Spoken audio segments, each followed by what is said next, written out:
কাহিনীর শুরু হয় সিনথিয়া নামের একটি মেয়েকে দেখিয়ে। সিনথিয়ার বাবা মা প্রায় সময় তাদের কাজের ব্যস্ততার কারণে তার থেকে দূরে থাকত। সিনথিয়ার ছোটবেলা থেকেই লেখালেখির খুব শখ ছিল এবং তার ইচ্ছা ছিল সে বড় হয়ে একজন ভালো মানের লেখক হবে। এজন্য যখনই সে সময় পেত নিজের ডায়েরিতে কিছু না কিছু লিখত। বর্তমানে সিনথিয়া থিয়া নবম শ্রেণীর একজন ছাত্রী। সে প্রতিদিনের মতোই আজও খুব সকালে জঙ্গলের রাস্তা দিয়ে স্কুলের উদ্দেশ্যে রওনা হয়। আসলে সিনথিয়া এত তাড়াতাড়ি বেরিয়েছিল কারণ সে তার প্রিয় শিক্ষক জেরি ফানের ক্লাস কোনো মতেই মিস করতে চায় না। কিছু সময়ের মধ্যে সিনথিয়া স্কুলে পৌঁছায় এবং দেখে যে তার আগেই তার প্রিয় শিক্ষক জেরিফান ক্লাসে উপস্থিত হয়েছে। সিনথিয়াকে এত সকালে স্কুলে আসতে দেখে জেরিফান বেশ অবাক হন, কারণ ক্লাস শুরু হতে এখনো অনেক সময় বাকি ছিল। ক্লাসের সময় হতে হতে তোমাদেরকে জেরিফানের আসল পরিচয় দেই। জেরিফানের ইচ্ছা ছিল সিনথিয়ার মতোই যে সে একজন বিখ্যাত লেখক হবে, কিন্তু যখন জেরিফানের স্বপ্ন পূরণ হলো না তখন বাধ্য হয়ে তিনি শিক্ষকতা পেশায় যোগ দেন। তো বন্ধুরা, তোমাদের কার কি স্বপ্ন আছে কমেন্ট করে জানাও। এরপর জেরিফান সিনথিয়ার কাছে তার নাম ও পরিচয় জানতে চায়। তখন সিনথিয়া নিজের পরিচয় দেয় এবং জানায় যে তার বন্ধু ফারিয়া তাকে তার ক্লাস করার পরামর্শ দিয়েছিল, কারণ সিনথিয়ার ইংরেজি সাহিত্যের প্রতি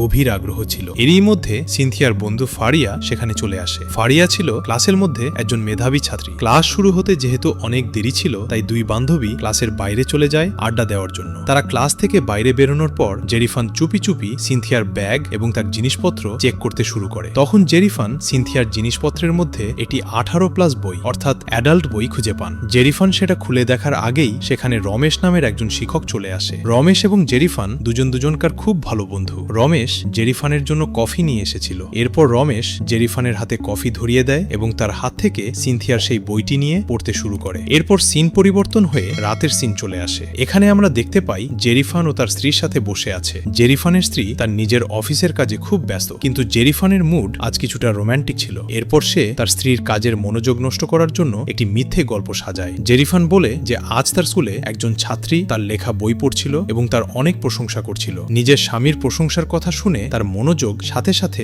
জেরিফানের দিকে চলে আসে। অবশেষে জেরিফানের চাল কাজে লেগে যায়। এরপর তারা দুজন মিলে কিছু সময় মদ্যপান করে এবং একে অপরের প্রতি আকৃষ্ট হয়। কিন্তু যখনই তারা ঘনিষ্ঠ হতে যাবে তখনই জেরিফানের স্ত্রীর ফোন বেজে ওঠে এবং তাদের মুড নষ্ট হয়ে যায়। তো পরের দিন সকালে আমরা জেরিফান ও রমেশকে স্কুলের মাঠের পাশে একটা ব্রেঞ্চে বসে থাকতে দেখি। তারা সেই মাঠের পাশের ঘন জঙ্গল নিয়ে কথা বলছিল, যে এই জঙ্গল কত পুরনো এবং কতটা ভয়ঙ্কর। তখনই জঙ্গলের রাস্তা দিয়ে আসা সিনথিয়ার উপর তাদের নজর পড়ে যায়। ওই সময় সিনথিয়াকে অনেক সুন্দর লাগছিল। এরপর সিনথিয়া তাদের কাছে আসে এবং তাদের সঙ্গে কথাবার্তায় যোগ দেয়। কথায় কথায় সিনথিয়া জানায় যে সে আজ নাস্তা করেনি, তাই রমেশ তাকে কিছু বিস্কিট দেন খাওয়ার জন্য। এখানে জেরিফান, যে কিনা রাতে নিজের স্ত্রীর ব্যবহারে হতাশ ছিল, সে এখন সিনথিয়ার বিস্কিট খাওয়াটা অদ্ভুত নজরে দেখে থাকে। সিনথিয়া বিস্কিটের জন্য রমেশকে ধন্যবাদ জানায়। এরপর রমেশ সেখান থেকে চলে যায়। রমেশ চলে যাওয়ার পর জেরিফান সিনথিয়াকে জিজ্ঞেস করে, এরকম একটা ঘন ভয়ঙ্কর জঙ্গলের মধ্যে দিয়ে তোমার একা আসতে ভয় লাগে না? এই ঘন জঙ্গলের মধ্যে তো অনেক বিপজ্জনক পশু পাখি থাকতে পারে। এর উত্তরে সিনথিয়া জেরিফানের চোখের দিকে তাকিয়ে বলে, স্যার, ওই জঙ্গলের সব থেকে ভয়ঙ্কর এবং বিপজ্জনক জিনিসটাই হলাম আমি। এটি শুনে জেরিফান হাসতে শুরু করে। এরপর সিন পরিবর্তন হয়। আমরা দেখতে পাই রমেশ করিডোর দিয়ে লাইব্রেরি যাচ্ছে। সেখানে ফারিয়া দাঁড়িয়েছিল। তখন ফারিয়া ইচ্ছে করেই তার বই মাটিতে ফেলে দেয় যাতে রমেশ তার দিকে তাকায়। এরপর রমেশ থামে এবং ফারিয়াকে জিজ্ঞেস করে, তুমি কি চাও? ফারিয়া রমেশের প্রশ্নের কোনো উত্তর দেয় না, শুধু হাসতে হাসতে শরীরের কাছে আসার চেষ্টা করে এবং তার সাথে ফ্ল্যাট শুরু করে। রমেশ যেহেতু একজন শিক্ষক ছিল তাই তার কাছে এটা খুব অদ্ভুত লাগে এবং সে বিরক্ত হয়ে সেখান থেকে চলে যায়। এদিকে দূর থেকে দাঁড়িয়ে সিনথিয়া এসব দেখছিল। রমেশ সেখান থেকে চলে যেতেই সে ফারিয়ার কাছে আসে এবং তাকে রাগ দেখিয়ে বলে, তুমি কি পাগল হয়ে গেছো? তুমি ওনার সাথে এমন কেন করলে? উনি তোমার শিক্ষক। এর জবাবে ফারিয়া উল্টো সিনথিয়াকে বলে, তোমার মনে হয় হিংসে হচ্ছে তাই তুমি এসব লেকচার দিতেছ। তখন সিনথিয়া বলে, আমার কোনো হিংসা হচ্ছে না, আমি শুধু তোমার সাহস দেখে অবাক হচ্ছি। তো এরপর স্কুল শেষে বাড়ি যাওয়ার সময় ফারিয়া সিনথিয়াকে বলে, তুমি কিন্তু অনেক সুন্দর আছো, তুমি যদি চাও যে কাউকে তোমার প্রতি আকৃষ্ট করতে পারবে। তখন সিনথিয়া বলে যে তার এসব নাটক করতে কোনো আগ্রহ নেই। তখন ফারিয়া তার আসল পরিকল্পনা জানায়। সে বলে তার রমেশকে খুব পছন্দ এবং সে তার সাথে অ্যাফেয়ার করতে চায়। সিনথিয়া ফারিয়ার এসব কথায় অনেক বিরক্ত হয় এবং বলে, আমাকে এসবের মধ্যে টেনো না। আমি এমনিতে কলেজের অ্যাসাইনমেন্ট নিয়ে অনেক চিন্তিত আছি যে আমাকে একটা প্রবন্ধ লিখতে হবে, কিন্তু আমার কাছে লেখার মতো কিছুই নেই। তখন ফারিয়া তাকে একটা বিপজ্জনক আইডিয়া দেয়। ফারিয়া বলে, তুমি জেনিফান স্যারের সঙ্গে অ্যাফেয়ার শুরু করো এবং সেই অভিজ্ঞতার উপর ভিত্তি করে একটা গল্প লেখো। এই গল্পটাই হবে তোমার জীবনের সবচেয়ে বড় সাফল্য। তখন সিনথিয়া বলে, তুমি পাগল নাকি? জেরিফান স্যার আমার থেকে 20 বছরের বড়। তখন ফারিয়া তাকে বোঝায় যে আজকাল এসব কমন বিষয়। এরপর ফারিয়া জেরিফানের এত প্রশংসা করে যে সিনথিয়া ধীরে ধীরে জেরিফানের প্রতি দুর্বল হতে থাকে। সেই রাতে সিনথিয়া জেরিফানের লেখা বইগুলো পড়া শুরু করে যাতে জেরিফানকে ইমপ্রেস করতে সহজ হয়। তো পরের দিন ক্লাসে সিনথিয়া সিনথিয়া একনজরে জেরিফানের দিকে অদ্ভুত দৃষ্টিতে তাকিয়ে থাকে। জেরিফান এই বিষয়টা লক্ষ্য করে এবং তার কাছে গিয়ে নিচু স্বরে বলে যে ক্লাস শেষ হলে আমার সাথে দেখা করিও। তো ক্লাস শেষ হবার পর জেরিফান সিনথিয়ার জন্য অপেক্ষা করছিল। তখনই সেখানে রমেশ চলে আসে এবং মজা করে বলে, আমার কেন জানি মনে হচ্ছে তুমি সিনথিয়াকে পছন্দ করতে শুরু করেছো। তখন জেরিফান এটা অস্বীকার করে এবং তাকে সেখান থেকে ভাগিয়ে দেয়। রমেশ চলে যাওয়ার সময় জেরিফানকে ক্যাপানোর জন্য এটি অদ্ভুত ডান্সের মতো অঙ্গভঙ্গি করে। তো রমেশ চলে যাওয়ার পর জেরিফানও একই ডান্স পুনরাবৃত্তি করে। তখনই সেখানে সিনথিয়া চলে আসে এবং তার ওই ডান্স দেখে ফেলে। দুজনেই নিজেদের বোকামি দেখে হাসতে থাকে। এরপর তারা সাহিত্য নিয়ে কথাবার্তা বলতে থাকে। জেরিফানের বইয়ের একটি পুরো গল্প মুখস্থ ছিল সিনথিয়ার, যেটা শুনে জেরিফান অনেক ইমপ্রেস হয়। তিনি সিনথিয়াকে বলে, আমি চাই তুমি তোমার স্টাইলে একটি ছোট গল্প লেখো। যদি তোমার লেখা গল্পটা ভালো হয় তাহলে আমি তোমাকে মিড টার্ম পরীক্ষায় পুরো মার্কস দেব। এতে সিনথিয়াও রাজি হয়ে যায়। ফ্রাইডেতে জেরিফান সিনথিয়াকে সাহায্যের বাহানায় এক নির্জন জায়গায় ডাকে, যেখানে একজন কবি তার কবিতা আবৃত্তি করে শোনাচ্ছিল। জেরিফান কবিতা শোনায় মগ্ন ছিল, কিন্তু সিনথিয়ার নজর শুধু জেরিফানের উপর ছিল। ওই রাতেই জেরিফান তার স্ত্রী এবং রমেশ সহ ডিনারে যান। কাকতালীয়ভাবে ফারিয়া ওই রেস্টুরেন্টেই ওয়েটারের কাজ করত। তখন জেরিফান তার দিকে অবাক দৃষ্টিতে তাকায়। ফারিয়াকে দেখে জেরিফানের স্ত্রীর সন্দেহ হয় এবং জিজ্ঞেস করে, এটি কি সেই মেয়ে যার কথা তুমি সেই দিন বলছিলে? তখন জেরিফান বলে, না, ও তো সিনথিয়া, এই মেয়েটারই বন্ধু হয়। এরপর জেরিফান তার স্ত্রীর সামনে সিনথিয়ার অনেক প্রশংসা করতে শুরু করে। নিজের স্বামীর মুখে অন্য মেয়ের প্রশংসা শুনে জেরিফানের স্ত্রীর অনেক রাগ হয় এবং রমেশের কাছে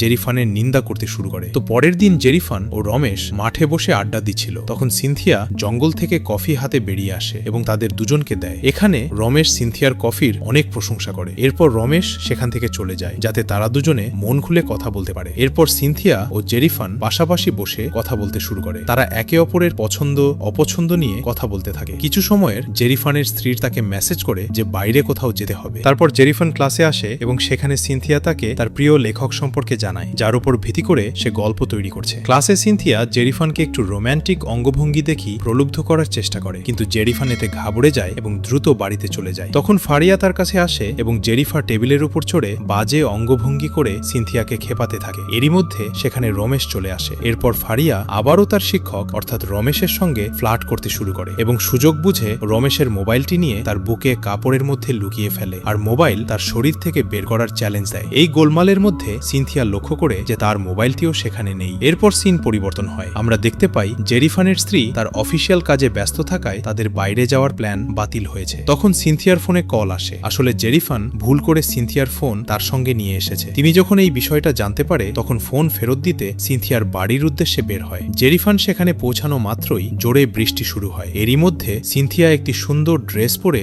বাড়ি থেকে বেরিয়ে আসে এবং জেরিফানকে ভেতরে আসার জন্য বলে, কিন্তু জেরিফান এর জন্য মোটেও প্রস্তুত ছিল না। এরপর সিনথিয়া জেরিফানের খুব কাছে এসে তাকে চুমু খায়। এই মুহূর্তের পর থেকে জেরিফান পুরোপুরি সিনথিয়ার প্রেমে পাগল হয়ে যায় আর সবসময় শুধু সিনথিয়ার ভাবনায় ডুবে থাকে। একদিন জেরিফান ও তার স্ত্রী একসাথে বসেছিল। তখন তার স্ত্রী তাকে বলে যে তার কারণে সে কাজ করতে পারছে না। জেরিফান তার স্ত্রীর মুখে এমন কথা শুনে অনেক বিরক্ত হয়ে নিজের কেবিনে চলে যায় এবং তার ইমেল চেক করে। সেখানে তিনি সিনথিয়ার পাঠানো একটি গল্প দেখতে পায়। তিনি যখন ওই গল্পটি পড়ে তখন তার হুঁশ হারিয়ে যায়। এটি ছিল একজন শিক্ষক এবং ছাত্রীর সম্পর্কে একটি অ্যাডাল্ট অর্থাৎ 18+ স্টোরি, যা ঠিক সিনথিয়া ও জেরিফানের সম্পর্কের মতো ছিল। গল্পটি জেরিফানের অনেক পছন্দ হয়, কিন্তু সাথে অনেক ভয়ও পেয়ে যায়। তো পরের দিন সকালে স্কুলের ক্লাসে জেরিফানের ব্যবহার পুরোপুরি বদলে যায়। তিনি সিনথিয়ার সাথে রুক্ষভাবে কথা বলে। আসলে জেরিফান বুঝতে পেরেছে যে সিনথিয়া এই গল্পটিকে একটি অ্যাসাইনমেন্ট হিসেবে পেশ করতে যাচ্ছে। যেহেতু তিনি সিনথিয়ার সাথে তার অবৈধ সম্পর্কের কথা কাউকে জানাতে চায় না, তাই তিনি সিনথিয়াকে এমনটা করতে বাধা করে। তখন সিনথিয়া এর কারণ জানতে চাইলে জেরিফান বলে, আমি চাই না আমাদের সম্পর্কের কথা অন্য কেউ জানুক। তুমি ওই গল্পটির মধ্যে আমাদের মাঝে ঘটে যাওয়া সবকিছু লিখেছ, তাই তোমাকে এখন এই গল্পটা বদলাতে হবে। তখন সিনথিয়া বলে যে এসবই তো আমাদের দুজনের সম্পর্ক নিয়ে, কিন্তু জেরিফান বলে যে আমাদের মধ্যে এমন কোনো সম্পর্ক নেই এবং তোমাকে এই গল্পটা পরিবর্তন করে আবার গল্প লিখতে হবে, তা না হলে আমি তোমাকে মিড টার্মে ফেল করিয়ে দেব। এটা শুনে সিনথিয়া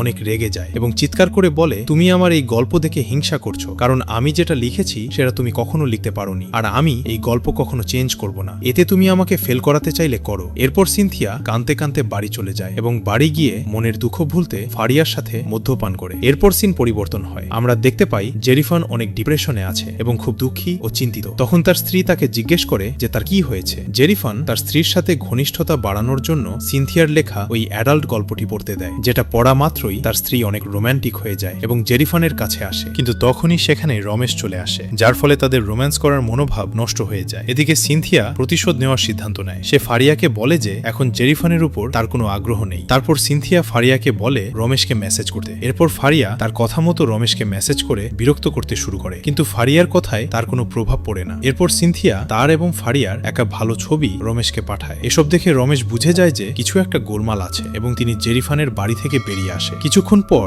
জেরিফানের স্ত্রীর কাছে স্কুল থেকে একটা ফোন আসে। সেখান থেকে তিনি জানতে পারে জেরিফান ও সিনথিয়ার মধ্যকার অবৈধ সম্পর্কের কথা। তখন এই বিষয় নিয়ে তাদের মধ্যে প্রচন্ড তর্ক বিতর্ক শুরু হয়। জেরিফানের স্ত্রী তাকে জিজ্ঞেস করে যে এসব কি, কিন্তু জেরিফান এসব কিছুকে অস্বীকার করে এবং বলেন যে এসব কিছু মিথ্যে। কিন্তু ততক্ষণে সবকিছু জেরিফানের হাতের বাইরে চলে গেছে। তো পরের দিন আমরা দেখতে পাই যে সিনথিয়া ক্লাসে নেই, বরং প্রিন্সিপালের অফিসে গিয়ে প্রিন্সিপালকে তার এবং জেরিফানের মধ্যকার সম্পর্কের সবকিছু জানাচ্ছে। এখানে সিনথিয়া সব সত্যি কথা বলে দেয়। এরপর যখন জেরিফানকে এ ব্যাপারে জিজ্ঞেস করা হয় তখন তার কাছে কোনো জবাব ছিল না, যার ফলে জেরিফানকে স্কুল থেকে বের করে দেয়। স্কুলের বাইরে রমেশ তাকে দেখতে পেয়ে বোঝান যে তোমার নিজের সীমা অতিক্রম করা উচিত হয়নি। তোমার সীমা অতিক্রম করার কারণেই আজ তোমার এই পরিণতি। একজন ছাত্রীর প্রলোভনায় পড়ে তুমি নিজের জীবন বরবাদ করলে। এরপর রাতে জেরিফান বাড়িতে পৌঁছায় এবং তার স্ত্রীকে জানান যে তাকে চাকরি থেকে বের করে দেওয়া হয়েছে। তখন তার স্ত্রী আরো দৃঢ়ভাবে বিশ্বাস করে নেয় যে তাদের অ্যাফেয়ারের কথা সত্যি ছিল এবং তিনি জেরিফানকে সিনথিয়ার সাথে তার সম্পর্কের কথা জিজ্ঞেস করে। কিন্তু এখানেও জেরিফান কিছু বলে না, শুধু এটাই বলে যে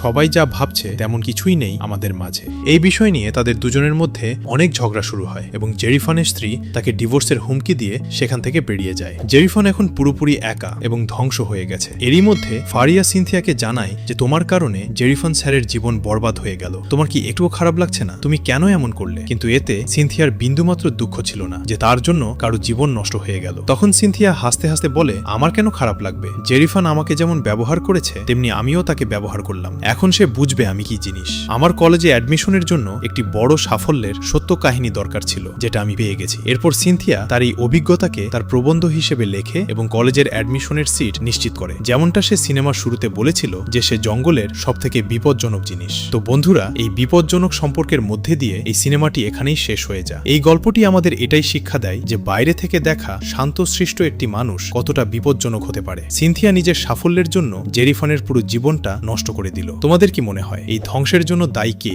জেরিফানের নিয়ন্ত্রণহীন আবেগ নাকি সিনথিয়ার ঠান্ডা মাথার পরিকল্পনা? তোমাদের মূল্যবান মতামত অবশ্যই কমেন্ট করে জানাও। আর এমন রোমাঞ্চকর এবং রহস্যময় মুভি এক্সপ্লেনেশন দেখতে ভিডিওটিতে একটি লাইক দিয়ে এখনই সাবস্ক্রাইব করে রাখো। তো দেখা হচ্ছে পরবর্তী কোনো ভিডিওতে। সম্পূর্ণ ভিডিও দেখার জন্য ধন্যবাদ।